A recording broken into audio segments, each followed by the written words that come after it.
दोस्तों नमस्कार। एक बार फिर से स्वागत है आपके अपने यूट्यूब चैनल देव जी के ट्रिक्स में। तो दोस्तों हम लोग यहाँ पर इतिहास का टेस्ट लगा रहे थे जो कि वन लाइनर पढ़ रहे थे और काफ़ी बच्चों के यहाँ पर मज़ा भी आ रहा है वन लाइनर पढ़ने में और नए नए प्रश्न भी मिलते हैं। और जो बच्चे बिल्कुल नए हैं उन लोगों को ज़्यादा ही अच्छा होगा कि वो लोग पूरा का पूरा वीडियो देखें और इसकी नोट्स भी बनाते चलें। आपको हमारी पीडीएफ हमारे टेलीग्राम पे मिलेगी। टेलीग्राम में आप सर्च करिएगा देव जी के ट्रिक्स, तो आप हमारे चैनल से जुड़ सकते हैं। तो चलते स्टार्ट करते हैं। सभी लोग वीडियो लाइक कर दें, चैनल को भी सब्सक्राइब कर लीजिए। और यहाँ पर वन लाइनर में पढ़ेंगे। हमेशा हम लोग ऑब्जेक्टिव टेस्ट पेपर लगाते हैं, लेकिन यहाँ पर वन लाइनर पढ़ेंगे और इसके बाद ऑब्जेक्टिव टेस्ट पेपर लगाएंगे इसी से रिलेटेड। ठीक है, चलिए यहाँ पर जो प्रश्न दिया गया है कि मथुरा कला के मूर्तियों पर अधिक प्रभाव है। मथुरा कला की मूर्तियों पर जो अधिक प्रभाव है वो किसका है? तो याद रखिएगा भारतीय कलाकारों का है। ठीक है, भारतीय कलाकारों का है। अगला है कि मथुरा कला की मूर्तियों पर किसकी विशेषता है? तो आध्यात्मिकता की विशेषता है। ठीक है, आध्यात्मिकता की विशेषता है। अगला पॉइंट है कि मथुरा कला में गौतम बुद्ध को किस रूप में दिखाया गया है? तो मथुरा कला में गौतम बुद्ध को शांत मुद्रा में तपस्या करते हुए दिखाया गया है। अगला है अजंता की गुफा का चित्र का संबंध किस धर्म से है? तो अजंता की गुफा का जो चित्र है वो आपके बौद्ध धर्म से है। ठीक है, और वहीं पर एलोरा की गुफा किस धर्म के लिए है? तो एलोरा की गुफा जो आपकी है वो जैन धर्म, बौद्ध धर्म एवं ब्राह्मण धर्म, अर्थात यहाँ पर कह सकते हैं कि ये तीनों धर्मों से संबंधित है। अगला है कि प्रागैतिहासिक काल के इतिहास की जानकारी किस तरह से प्राप्त होती है? तो प्रागैतिहासिक काल के इतिहास की जानकारी जो मिलती है वो आपकी किससे? तो उत्खनन से प्राप्त वस्तुओं से आपकी प्राप्त होती है। ठीक है, अगला क्वेश्चन यहाँ पर दिया गया है, कह रहा आपसे यहाँ पर कि भारत में मिट्टी के बर्तन का निर्माण सबसे पहले कब हुआ? भारत में मिट्टी के निर्माण जो आपका हुआ था बर्तन वगैरह, इसका आपके कब हुआ था? तो आपके नवपाषाण काल से इसकी शुरुआत हुई थी। ठीक है, नवपाषाण काल से इसकी शुरुआत आपकी हुई थी। अगला है कि भारत में पहली बार चित्रित धूसर मृद भांड का प्रयोग कब की गई?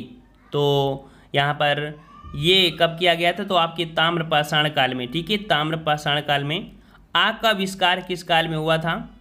तो याद रखिए आग का आविष्कार हुआ था पुरापाषाण काल में। ठीक है, याद रखिए आग का आविष्कार कब हुआ था? पुरापाषाण काल में। वहीं पर देख सकते हैं कि मानव के द्वारा आग का प्रयोग पहली बार किस काल में किया गया? तो पहली बार इसका प्रयोग जो किया गया था नवपाषाण काल में प्रयोग किया गया था। मतलब जानकारी हो गई थी इनको। ठीक है, आग का आविष्कार जो हो चुका था वो पुरापाषाण में, लेकिन इसका पहली बार जो प्रयोग किया गया वो आपके नवपाषाण काल में। ठीक है, पुरापाषाण काल के लोग कहाँ रहते थे? तो पुरापाषाण काल के लोग रहते थे पर्वत की गुफा में। ठीक है, पर्वतों की गुफाओं में रहते थे। पुरापाषाण काल के लोग क्या भोजन करते थे? तो पुरापाषाण काल के लोग भोजन करते थे, शिकार करते थे और शिकार करने के बाद जंगली जानवर जो भी मिलते थे उनको खा लेते थे। अगला है पुरापाषाण काल के लोग किस प्रकार के वस्त्र का प्रयोग करते थे? तो याद रखिए पुरापाषाण काल के लोग वस्त्र पहनते ही नहीं थे, उनको इस चीज़ का ज्ञान ही नहीं था। ठीक है, अगला है पुरापाषाण काल के सबसे ज़्यादा उपकरण कहाँ से प्राप्त हुए हैं? तो सबसे ज़्यादा जो उपकरण प्राप्त हुए हैं वो सोहन नदी घाटी से प्राप्त हुए हैं, पुरापाषाण काल के जो उपकरण हैं। अगला है कि सोहन नदी किस देश में है? तो सोहन नदी आपकी पाकिस्तान में पड़ती है। हमने बताया बिल्कुल बेसिक है कि बिल्कुल अगर आप नए हैं तब भी आपको अच्छा लगेगा कि हर एक पॉइंट जो आपके हैं क्लियर होते चलेंगे। ठीक है, अगला है कि मानव द्वारा सर्वप्रथम किस उपकरण का प्रयोग किया गया था? मानव द्वारा सर्वप्रथम जो प्रयोग किया गया था वो पत्थर के बने कुल्हाड़ी का प्रयोग किया गया था। ठीक है, पत्थर की बनी कुल्हाड़ी से किया गया था। और अगला पॉइंट आपका दिया गया है कि पुरापाषाण काल के लोग किस प्रकार के वस्त्र का प्रयोग करते थे? वस्त्र नहीं पहनते थे। यहाँ तक हो गया है। हाँ, अगला यहाँ पर दिया गया है कि पृथ्वी पर सबसे पहले मानव का जन्म कहाँ हुआ? पृथ्वी पर सबसे पहले मानव का जन्म कहाँ हुआ? तो याद रखिए कि लगभग 26 लाख ईसा पूर्व अफ्रीका महाद्वीप माना जाता है। ठीक है, अफ्रीका महाद्वीप। अगला है भारत में मनुष्य का जन्म सबसे पहले कहाँ हुआ था? तो भारत की बात करें तो 14 लाख ईस्वी पूर्व में महाराष्ट्र के बोरी नामक स्थान पर। ठीक है, बोरी नामक स्थान पर माना जाता है। पृथ्वी पर पहले जिस मानव का जन्म हुआ उसे किस नाम से जाना जाता है? तो पहले जो मनुष्य था उसे होमोडिनस, ठीक है, होमोडिनस के नाम से जाना जाता था। अगला है कि मध्यकाल भारत का काल निर्धारण कब से कब तक किया गया है। मध्यकाल का जो समय काल है 9000 ईस्वी पूर्व से 7000 ईस्वी पूर्व तक है। मध्यकाल के लोग कहाँ रहते थे, तो मध्यकाल के देखो याद रखिए, मध्यकाल के जो लोग रहते थे पेड़ के ऊपर मचान बनाकर, ठीक है। और पूरा पाषाण के अभी हमने बताया पूरा पाषाण काल के लोग गुफाओं में रहते थे, है ना। लेकिन मध्य पाषाण काल के लोग कहाँ रहते थे, पेड़ के ऊपर मचान। आपने देखा होगा कि जैसे खेत में कुछ बोया है और जानवरों से या पक्षियों से बचाने के लिए मचान बना लिया जाता है ना खेत के बीच में, उसी प्रकार से पेड़ के ऊपर मचान बनाकर। मध्य पाषाण काल के मनुष्य का भोजन क्या था, तो मध्य पाषाण काल के लोग जो थे तो वो शिकार तो करते थे, साथ में कंदमूल फल भी खाने लगे थे। लेकिन पूरा पाषाण काल के लोग सिर्फ जानवरों को ही मार के खाते थे, ठीक है। अगला है कि मध्य पाषाण काल में जानवर पालने के प्रथम साक्ष्य कहाँ से प्राप्त हुए हैं, तो मध्य पाषाण काल में जो जानवर है इनके पालने का साक्ष्य राजस्थान राज्य में बोगरा नामक स्थान से प्राप्त हुए हैं। अगला है मानव द्वारा सर्वप्रथम किस जानवर को पालतू बनाया गया, तो सर्वप्रथम याद रखिएगा पालतू बनाया गया कुत्ते को, ठीक है। देखो कुत्ते की जो प्रजाति है ये आपकी कह सकते हैं भेड़िए की प्रजाति है। और जैसे कि जो व्यक्ति हुआ करते थे वो मांस थोड़ा बहुत बच जाता है ना इधर उधर को फेंक देते थे, तो वो जो भेड़िए पास में रहा करते थे और वो खाया करते थे, डेली डेली उनकी आदत पड़ गई तो इनकी भी रक्षा होने लगी और कह सकते हैं कि इनको पालतू भी बना लिया गया। तो इस प्रकार से जो कुत्ता एक भेड़िए की ही प्रजाति है। अगला है भारतीय इतिहास के अनुसार नवपाषाण काल का समय युग जो शुरू होता है कब से, तो नवपाषाण काल का युग शुरू होता है 7000 ईस्वी पूर्व से, ठीक है। अगला है भारत में कृषि का आरंभ किस काल से हुआ था, तो भारत में कृषि का आरंभ हुआ था नवपाषाण काल से, ठीक है। याद रखिएगा नवपाषाण काल में आपकी कृषि का शुरुआत हुई थी, ठीक है। अगला है भारत में पहली बार कृषि कार्य किस स्थान से शुरुआत हुई थी, तो कृषि कार्य की शुरुआत भारत में मेहरगढ़ से हुई थी, ठीक है, मेहरगढ़ से। अब यहाँ पर मेहरगढ़ जो आपका है वर्तमान में कहाँ पर है, तो आपके पाकिस्तान के बलूचिस्तान नामक स्थान पर आपका मेहरगढ़ आपका यहाँ पर है। अगला है किस काल में मानव पहली बार घर बनाकर रहने लगा, तो किस काल में, तो आपकी नवपाषाण काल में। अब ये क्यों रहने लगा, देखो पहले के लोग थे वो गुफाओं में रहते थे, शिकार करते थे, चारों तरफ भागते रहते थे, जहाँ पाते वहीं उनका बसेरा हो जाता था, है ना। इसके बाद थोड़ा सा और विकसित हुए, जब मध्य पाषाण काल में आए तो उसमें क्या हुआ कि जो व्यक्ति थे वो पेड़ों पर मचान बनाकर रहने लगे, थोड़ा सा स्थिर हुए, है ना। लेकिन यहाँ पर कह सकते हैं कि जब नवपाषाण काल आया तो इसमें से इसने जो व्यक्ति था वो पशुओं को भी पालने लगे, तो अपने खाने के लिए तो उनको ज़रूरत थी ही किसानी करने किया, और पशुओं को भी चराने के लिए या कह सकते हैं उनको खाने के लिए खेत की ज़रूरत हुई। जब खेत हो जाएंगे तो स्थिर तो हो ही जाएंगे, इस कारण से नवपाषाण काल में कह सकते हैं मानव पहली बार घर बनाकर रहने लगा था। अगला है कि अंडरग्राउंड तरह की मकान नवपाषाण काल में कहाँ से प्राप्त होते हैं। अभी भी वो देखते हो कि घर के नीचे 1 फ्लोर और 2 फ्लोर बना लेते हैं ना, उसी प्रकार से अंडरग्राउंड तरह मकान जो नवपाषाण काल में मिले कहाँ से, ये बुर्ज होम आपके जम्मू कश्मीर से है। अगला है नवपाषाण काल में चावल उपजाने के प्रथम साक्ष्य कहाँ से प्राप्त हुए हैं।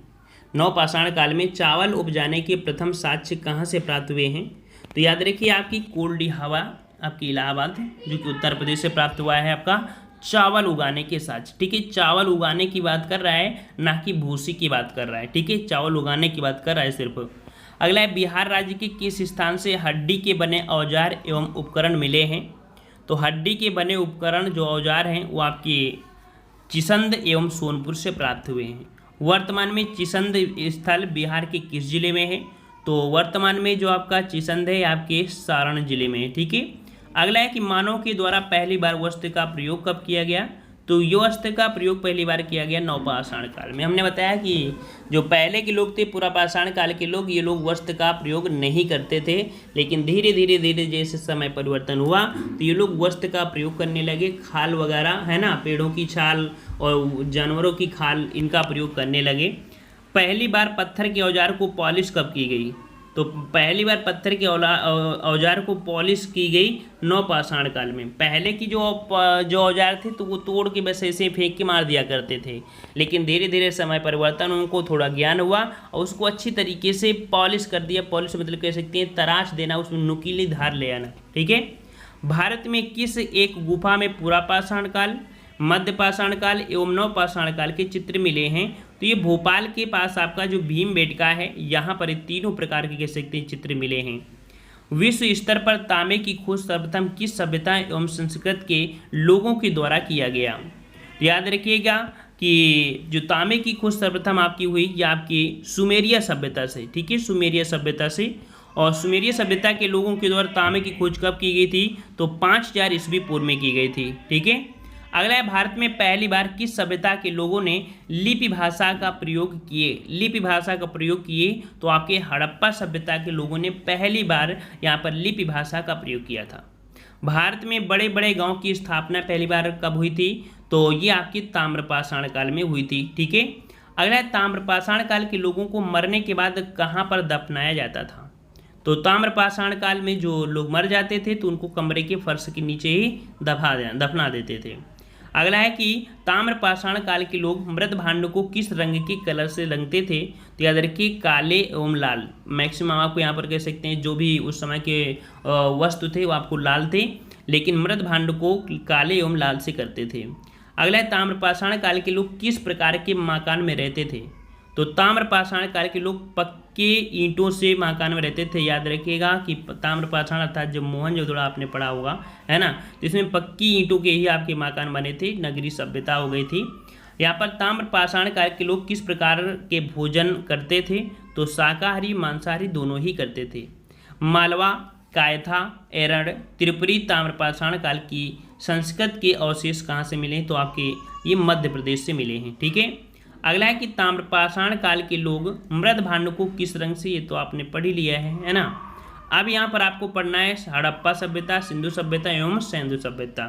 तो इसके पहले भी हमने पार्ट अपलोड किया है। डेली अगर इसी प्रकार रिवीजन करना है, 10 मिनट का आपको समय देना है और अच्छी खासा आपको ज्ञान भी हो जाएगा। और वन लाइनर पढ़ेंगे थोड़ा आपको अच्छा जरूर लगेगा, क्योंकि जैसे बोलते हैं ना, खाने में अगर अचार मिल जाए तो ज़्यादा अच्छा मिलता है, उसी प्रकार हमेशा आप टेस्ट लगाते हैं और वन लाइनर पढ़ेंगे तो आपको थोड़ा अच्छा जरूर लगेगा और नए पॉइंट मिलेंगे, और नए पॉइंट मिलेंगे तो आप नोट भी करेंगे और पढ़ने में मज़ा भी आएगा, ठीक है। टेलीग्राम पे आप मिल जाएगी PDF, तो टेलीग्राम आप वो जो कि हमारा देव GK ट्रिक्स है वहाँ पर आपको टेलीग्राम पे मिल जाएंगी और नोट्स भी मिल जाएंगी, तो उससे भी आप जुड़ सकते हैं, ठीक है। मज़ा आया तो सभी लोग वीडियो को लाइक करें और कमेंट जरूर करें, ठीक है। कमेंट करके बताएं जरूर कि आपको वीडियो कैसा लग रहा है, ठीक है। धन्यवाद। जय हिंद, जय भारत।